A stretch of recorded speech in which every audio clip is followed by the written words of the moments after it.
अऊज़ु बिल्लाहि मिनश शैतानिर लईनिर रजीम बिस्मिल्लाहिर रहमानिर रहीम व बिही नस्तईन व हुवल मुईन।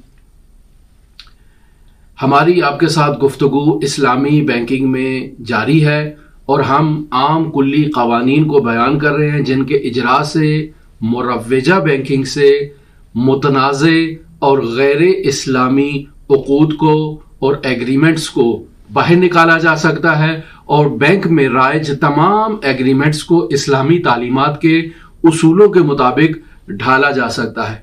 आज का उन्वान जो है वो गरर पर मुश्तमिल है। कलिमा गरर अरबी ज़बान का लफ्ज़ है जिसके अरबी ज़बान से जब उर्दू में उसको ट्रांसलेट किया गया तो मुतअद्दिद मानी उसके जो हैं वो बयान किए गए हैं। मसलन गरर कहते हैं ज़रर को, धोखादही को, हलाकत को, फरेब को, लेकिन हमारी नज़र में इस गरर का बेहतरीन मिस्दाक और बेहतरीन माना जो है वो धोखादही बयान किया जा सकता है।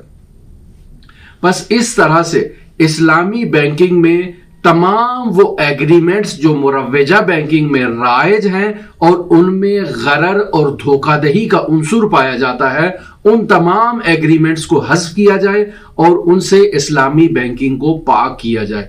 और वो तमाम एग्रीमेंट्स जो इस्लामी बैंकिंग में राइज हैं, अगर उनमें गरर का उन्सुर नजर आए तो उनसे मुआमिला बातिल होगा। लिहाजा निहायत दिक्कत के साथ बैंकिंग में राइज तमाम एग्रीमेंट्स को देखना होगा, उनकी इस्लाह करनी होगी और शफाफियत का माहौल ईजाद करना होगा ताकि तमाम एग्रीमेंट्स में मुकम्मल तौर पर शफाफियत वाज़े तौर पर नजर आए और कोई भी एग्रीमेंट जो है वो गरर और धोखादही का मिस्दाक करार ना पाए।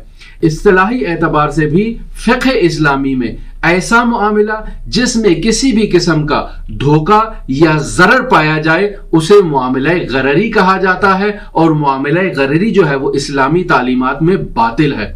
जैसे हम बतौर मिसाल आपकी खिदमत में अर्ज करते हैं कि फ़ुक़हा ने इस कायदे के तहत कुछ जो है वो मसादीक बयान किए हैं, या यूं कहा जाए कि फ़ुक़हा ने इस कायदे को कुछ मकामात पर इस्तेमाल किया है कि जिनमें से हम चंद आपकी खिदमत में बयान करते हैं। बतौर मिसाल आपकी खिदमत में अर्ज करते हैं कि जब हम कोई आपस में तिजारत करते हैं और आपस में मुआमिला करते हैं तो एक तरफ कीमत होती है और दूसरी तरफ कीमत के मुकाबिल में जो चीज करार पाती है कि जो कीमत देकर वसूल की जाए उसे मबी कहा जाता है।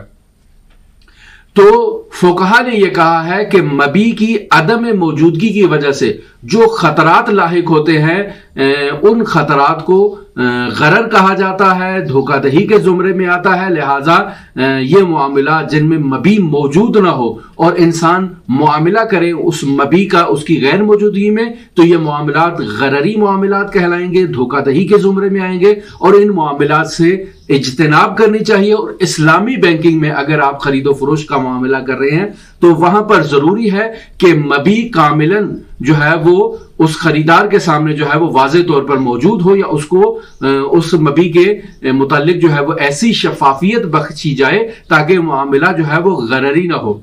दूसरी तरफ कहते हैं कि समन के मुकाबले में अगर मबी जो है वो हासिल न हो तो इस सूरत में भी मामला जो है वो गररी कहलाएगा, धोखादही का मिस्दाक करार पाएगा और मामला बातिल है। या फ़ुक़हा कहते हैं कि मबी की जिन्स या नौ अगर मुबहम है तो इस सूरत में भी मामला गररी होगा। लिहाजा मबी की जिन्स और नौ को कामिलन जो है वो मामला करते वक्त जो है वो वाज़े और शफाफ अल्फाज में जो है वो बयान कर देना चाहिए और उसको मुंतकिल कर देना चाहिए मामले के अंदर।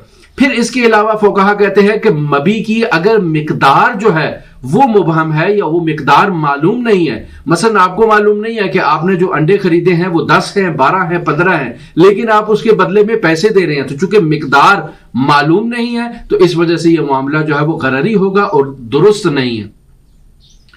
मफ़हूम गरर की शनाख्त के लिए जरूरी है कि हम दो अहम नुकात की तरफ जो है वो तवज्जो दें।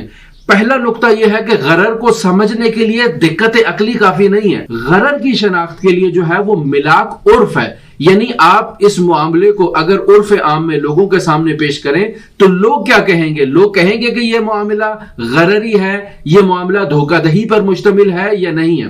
क्योंकि अगर हम दिक्कत अकली का सहारा लें तो शायद ही कोई ऐसा मामला बचे जिसमें किसी किस्म का खतरा ना हो, जिसमें तमाम मालूमात उसकी कामिल हो दिक्कत अकली की बिना पर। लिहाजा दिक्कत अकली को अगर मद्देनजर रखें तो दिक्कत अकली की वजह से जो है ना वो बहुत सारे मामला जो है ना वो गररी कहलाएंगे, धोखाधही का मिस्दाक करार पाएंगे और नादुरुस्त करार पाएंगे। लिहाजा गरर के शनाख्त के लिए, धोखाधही की शनाख्त के लिए मेयार हमारे पास उर्फ है। उर्फ अगर तायद करे कि यह मामला गररी है, धोखाधही पर मुश्तमिल है, तो हम उर्फ की बात को मुकद्दम करेंगे और उस मामले से इज्तनाब करेंगे। दूसरा नुक्ता जिसकी तरफ तवज्जो जरूरी है वो ये है कि मसला गरर और मसला रिस्क के दरमियान जो है वो फर्क है, तफावत है। बाज औकात बाज मुहक्किकीन ने मुतलक रिस्क को या जहां पर रिस्क की मिकदार ज्यादा हो इन मामलात को भी गररी मामलात करार दिया है, जबकि ऐसा नहीं है। ऐसे मामलात जिनमें रिस्क पाया जाए वो मामलात गररी नहीं होते हैं। बतौर मिसाल बाज लोग कहते हैं कि इंश्योरेंस के मामलात हैं, फ्यूचर्स के मामलात हैं।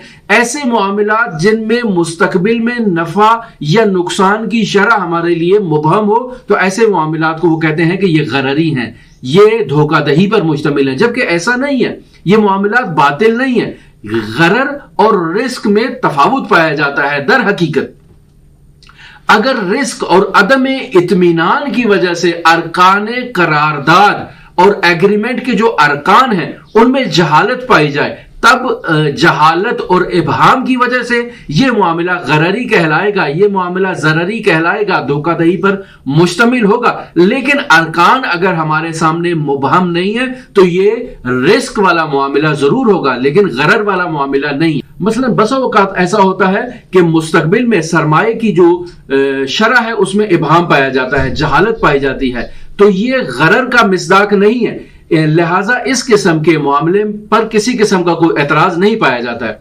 मिसाल अगर कोई शख्स हाउसिंग सहूलियात के हुसूल की खातिर एक घर को खरीदारी करता है बैंक से, बैंक उसको घर फरोख्त करता है। अगर ये शख्स घर की मसाहत यानी उसके रकबे के बारे में उसको अपने तहवील में लेने के जो डेट है उस हवाले से या कीमत खरीद के एतबार से इस शख्स के लिए कोई इबहाम पाया जाए तो यह मामला गररी कहलाएगा। यह मामला गररी होने की वजह से बातिल कहलाएगा।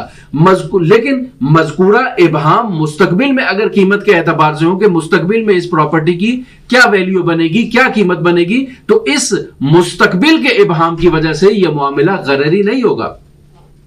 अगरचे इस किस्म के घर की खरीदारी जो है वो रिस्क पर मबनी है, यानी इसमें रिस्क पाया जाता है, लेकिन रिस्क जो है वो मुसावी गरर और मुसावी धोखाधही नहीं है। यानी ये नहीं कहा जा सकता कि अगर मामले में रिस्क पाया जाए तो मामला जो है वो धोखाधही पर मुश्तमिल होगा। गरर के इस बात के लिए हमारे पास दलील इज्तिहादी में से क्या दलील मौजूद है? कायदे नफी गरर के इस बात के लिए हमारे पास दलील के तौर पर रिवायात मौजूद हैं और खुद इजमा मौजूद है कि जो इस बात पर दलालत करता है कि गरर जो है वो उसको इस्लामी तालीमात में और इस्लामी मुआहिदों में और एग्रीमेंट्स में नहीं होना चाहिए। बुनियादी तरीन दलील जो है वो इस नफी गरर से मुतालिक जो है वो रसूल खुदा सल्लल्लाहु अलैहि वसल्लम की एक हदीस है कि जिसमें आप सल्लल्लाहु अलैहि वसल्लम ने गरर से मना फरमाया है। कद नहा रसूलुल्लाह सल्लल्लाहु अलैहि वसल्लम अन बैइल गरर। ये हदीस हमने नकल की है वसाइल शिया जिल्द नंबर 17 सफा नंबर जो है वो 448 पर दर्ज है। फुकहा ने ऐसा नहीं कहा कि यह हदीस सिर्फ खरीदो फरोख्त के बाब से मुताल्लिक है, बल्कि फिक्र के तमाम अबवाब में जहां जहां भी गरर का मिसदाक पाया जाए वहां उससे इज्तनाब करना जरूरी है। हमारा असली महवर और असली मौजूए गुफ्तगू जो है वो इस्लामी बैंकिंग और इस्लामी एग्रीमेंट्स में नफी गरर से इज्तनाब करना है।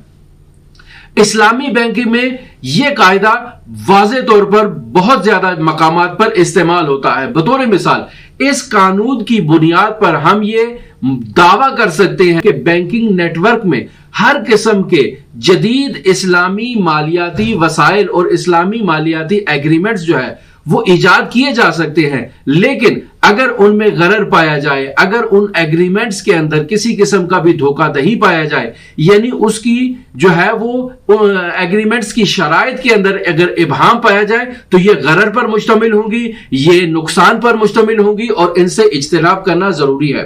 اگر بینکنگ معاملات میں غرر موجود ہو اور یہ غرر عرف کی نظر میں نظر انداز کرنے کے قابل نہ ہو تو اس صورت میں وہ تمام ایگریمنٹس جن میں غرر پایا جائے، جن میں دھوکہ دہی پائی جائے، ان کے نتیجے میں جو مال نقل و انتقال ہو رہا ہے، وہ مال نقل و انتقال جو ہوا ہے وہ حرمت عقل مال بالباطل کا مصداق ہوگا، حرام ہوگا، اور یہ ایگریمنٹ جو ہے وہ باطل ہے۔ لہٰذا اسلامی بینکنگ میں ان تمام ایگریمنٹس کو حرمت عقل مال بالباطل والے قاعدے کے تحت جو ہے وہ چھاننا ضروری ہے، اور اسی طرح سے دھوکہ دہی پر مشتمل جتنے بھی ایگریمنٹس ہیں ان سے اجتناب کرنا نہایت ضروری ہے، تبھی جا کر مروجہ بینکنگ کو اسلامی بینکنگ میں تبدیل کیا جا سکتا ہے۔ ہمارے ساتھ رہیے گا، اسلامی بینکنگ کے حوالے سے ہماری گفتگو جاری ہے۔ اللہم صلی علی محمد و آل محمد وعجل فرج